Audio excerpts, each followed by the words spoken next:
welcome to week 3. Can you believe we're already going to be starting the 3rd week?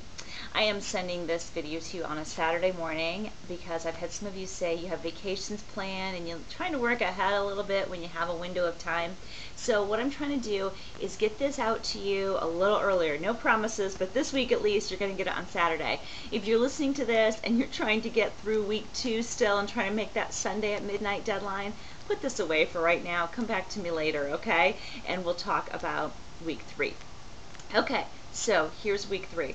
Week 3 is a little different than past weeks, and I can't believe we're in week 3 already. Like, it's just, the summer flies, and it makes me a little sad because I hate summer to be over. But you're hanging in there, I hope. Give me feedback. A lot of you have been giving me questions, and you keep those coming. Hopefully this clarifies. Like I said, this week's going to be a little bit different. It's a literary essay. So the readings, instead of being essays, they're going to be short stories and poems. In fact, you'll recognize some of the authors as we get into this. The first reading assignment listed in the syllabus, I'm just reading right off the syllabus here in front of me, says to skim pages 20 to 26. Let me tell you, that's just a resource. It talks about what a literary essay is and what you might consider covering in a literary essay. Literary essay is just an essay about a piece of literature. Okay, so then the reading is actually all short stories and poems. You'll recognize some of the names probably: Whitman, Frost, Dickinson. Some of you might recognize Vonnegut. My brothers, that was always their big favorite read in later high school and college. And my one brother lives in Indianapolis, and he likes to brag that Vonnegut is an Indianapolis native. Indianapolis loves claiming Vonnegut and owning him. He's a little bit different to read, just a warning. Anyways, you're going to be reading all through these pieces, and then for your first assignment, the discussion board, you respond to three pieces of literature and 2 students. Some of you asked, what do you mean by response? You know, you don't have to summarize it. We've all read it. If it helps you to get the discussion going, to summarize, absolutely. You'll probably have some summary in it.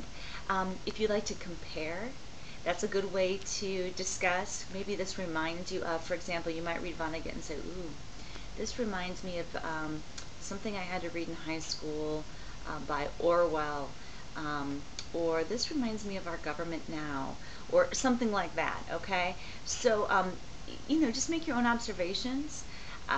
Maybe something surprised you in the writing, maybe something connected with you. Frost's poem about the woods, about the road less traveled, maybe that's something that really connects with your walk in life. Or maybe like me, you grew up going to Grandma's woods and have a lot of memories of that woods in the fall when my dad would cut wood and we'd all walk through the woods, and there's a lot of visual in that poem that connects with me personally. So what I'm trying to say is that you can respond at a very academic level, nothing personal. You can put personal in there.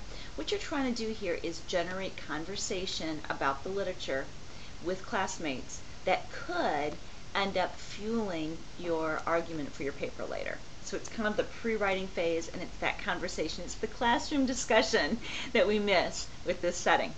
Okay, next we have assignment 3-2, and it's a worksheet. It's called Writing to Analyze, and you do not need to post this, but I will tell you that if you want to do this worksheet while you're reading, it may save you time. And if you want to take ideas from this worksheet and use them as your discussion board, it can definitely be dual purpose. The worksheet gives you some ideas of how to respond to literature in a more original, worthwhile, and out-of-the-box way, so that you're not just summarizing and saying, oh yeah, this is what he said, and I agree. You're actually going beyond that and saying, you know, the woods was yellow, and that might symbolize, okay? So those kinds of things. It'll help you to get ideas that you may not have thought of just really naturally. They're kind of weird questions. That resource is taken from a resource that I had, and I cite it, and sometimes that throws students off. There's no extra reading. It's going to say something about shoals, S-C-H-O-L-E-S, and it'll have page numbers. That's the page numbers in a textbook that I derived this assignment from. You're not reading anything extra. That was my homework, okay? So that's just a worksheet. It's going to help you, hopefully, and again, it can be done with the reading, alongside the reading. and alongside the discussion board. It can all be done kind of at the same time, intersecting there. You'll do a peer edit again once you have your paper constructed, responding to 2 other classmates. Hopefully you're getting some valuable feedback. If you don't feel like you're getting what you need, ask for what you need, okay? Put it out there. I need more help on this. And hopefully by the time you're doing that peer edit, you'll have your paper back from me from the first round, so you can say, okay, on my last paper, this is what Nicole said I needed to work on. Can you see if I've improved? Can somebody give me some feedback here? All right? And then, of course, your final draft, which just gets turned into me by Sunday at midnight on the 24th of June. So here's the deal. How to write this paper. Please take time to go into the course content backpack like I'm doing right now and be aware of what you're writing. The biggest problem I have with this paper is students who just summarize the whole poem. They tell me stanza by stanza the meaning. And I'd like you to go a little bit beyond meaning. I'd like you to do something beyond the obvious even. Maybe notice something that is less noticeable. I think of the poem by Robert Frost for specifics, and I think I was always taught it was about taking the tougher road and being an original thinker, but as I read it, I'm hearing some insecurity in his voice, and see if you can find that. And maybe I could write my whole paper about insecurity addressed in Road Less Taken.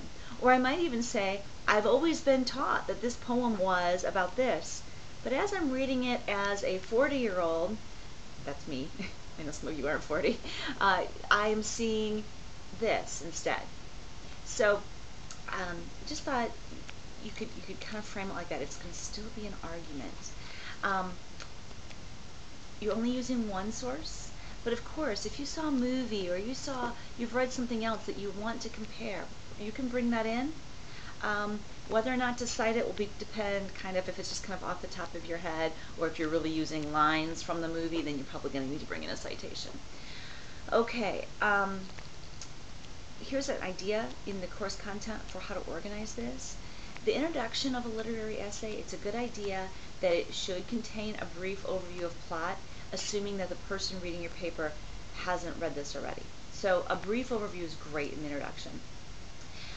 Assume that your reader has not read these. I have, I promise you, but pretend that I haven't and you're writing to somebody who has not, but somebody in an academic setting who's going to want something deep. Paragraph 1 should also make a statement of argument in the form of a thesis, so you might want to drag out that thesis thing again, that worksheet that we did the other week. This is a little tougher in some ways to conceptualize it first. Don't think in terms of, oh, he makes a good point, because who's to say what's, a good point. But you could say, maybe although this poem was written in the 1800s or whatever, Dickinson's, and I don't even think she's 1800s, I'd have to look up her dates, but her point still has a universal truth for current day society, showing the timelessness of this theme or whatever. Something like some big idea.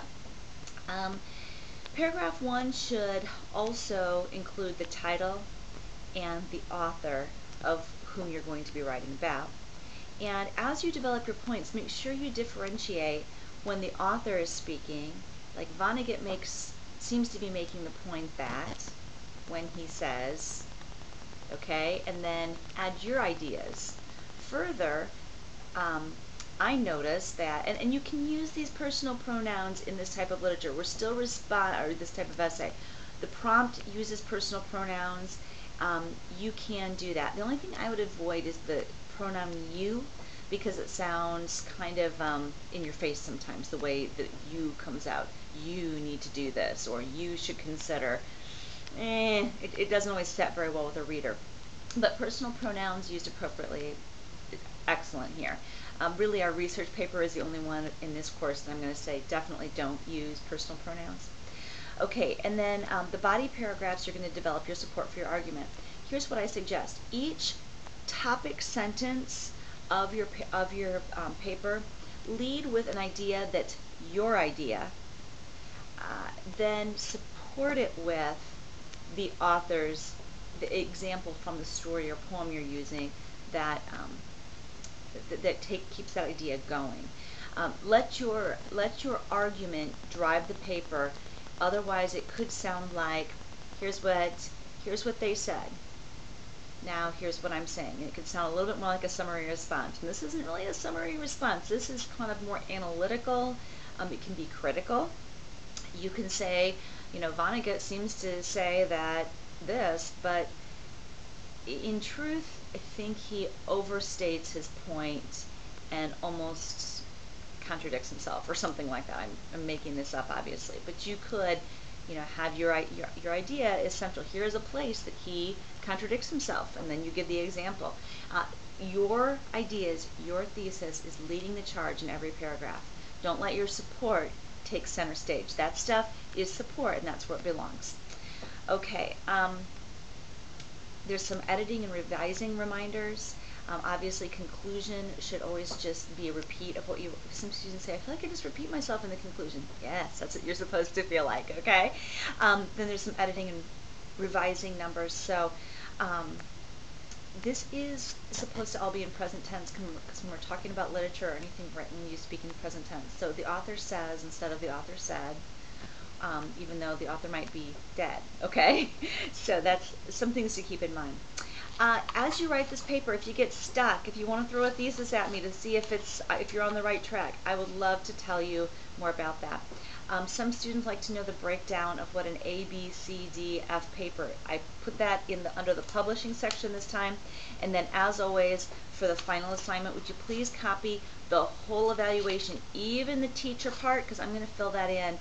Copy and paste it right to the end of your paper after your works cited. You'll probably only have one source on your works cited again, no worries. Copy it down. Some of you are wondering about citations.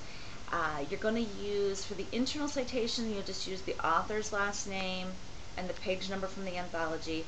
And then I believe number 25 in the works cited shows how to cite from an anthology. That's what you're looking for. It's like on the left-hand page, about halfway down. I think it's 25. I'm not good with numbers. But it will tell you how to cite from an anthology if you were stuck on that. That probably would have been helpful to know for the first paper, but now you know. Okay, so if you have any questions, please let me know. And I am having some trouble accessing graded items right now in my gradebook, and I've contacted the help desk, but I'm going to try to turn those around quickly to you next week. But if you notice a little bit of delay this week, it's because for some reason the live links aren't working for me to pull your assignments up. Don't worry about it on your end, just giving you a little bit of heads up from my end that I was trying to do a little grading ahead this morning. It's not working. Oh well, best laid plans, right? Hey, have a great week, and hopefully you can feel like you keep your head above water, and please let me know. I can send you a life raft if you need one, okay? Talk to you later.